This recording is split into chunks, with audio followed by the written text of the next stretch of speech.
Volodymyr Zelensky, le président de l'Ukraine. L'allié indéfectible.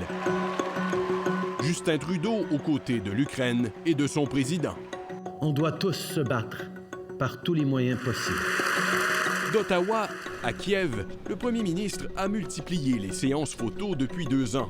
Slava Ukraini. À chaque occasion, il réaffirme l'appui du Canada. Le Canada va être là. Mais le discours canadien reflète-t-il vraiment sa contribution à l'effort de guerre?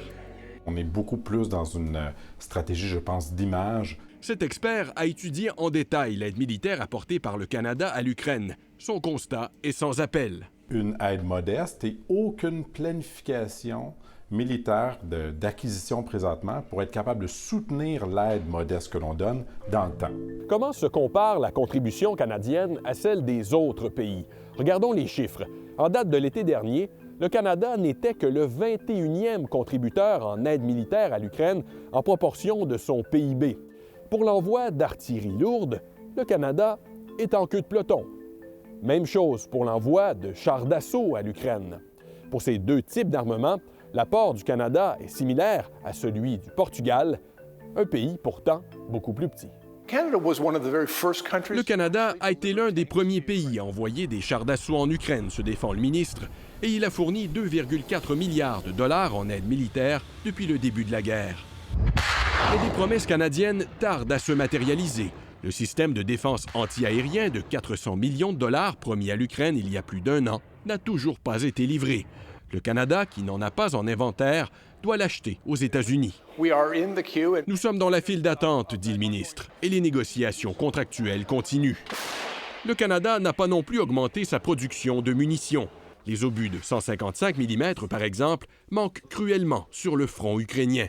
Cette crise de l'Ukraine est un peu un wake-up call. La France a réussi à tripler sa production d'obus de précision de 155 mm, explique son ambassadeur. Mais on n'y arrive pas du jour au lendemain. On ne crée pas une ligne de production de munitions comme on monte une maison en bois. Ottawa est en discussion avec des fabricants de munitions au Canada pour établir de nouvelles lignes de production d'obus de haute précision de 155 mm. Un investissement d'argent public qui pourrait s'élever à 400 millions de dollars afin de moderniser l'usine de General Dynamics de Valleyfield au Québec notamment. Il faut être prudent avec l'argent des Canadiens, dit le ministre, qui veut garantir le meilleur retour sur l'investissement. Il s'agit de la sécurité mondiale. Pendant ce temps, la pression de nos alliés s'accentue. Nous devons nous demander comment est-ce qu'on peut augmenter la production. La haute commissaire britannique se garde bien de faire des remontrances à son allié, mais rappelle que le Canada n'a toujours pas atteint la cible de l'OTAN d'un budget de défense qui équivaut à 2 % de son PIB. Le Canada est à peine à 1,4 %. Il est important que nous essayons d'y arriver. L'ambassadeur français n'a pas l'impression que la défense est une priorité pour les élus canadiens. Lorsque j'interroge les parlementaires de la Commission de défense, la réponse est « mais ça n'est pas une priorité pour nos électeurs ». La défense n'est pas un sujet. Le sujet, c'est le logement, la santé, l'éducation. Au-delà des investissements, une prise de conscience face à la menace des régimes autoritaires comme la Russie. Ce n'est pas un petit conflit pour juste les Ukrainiens.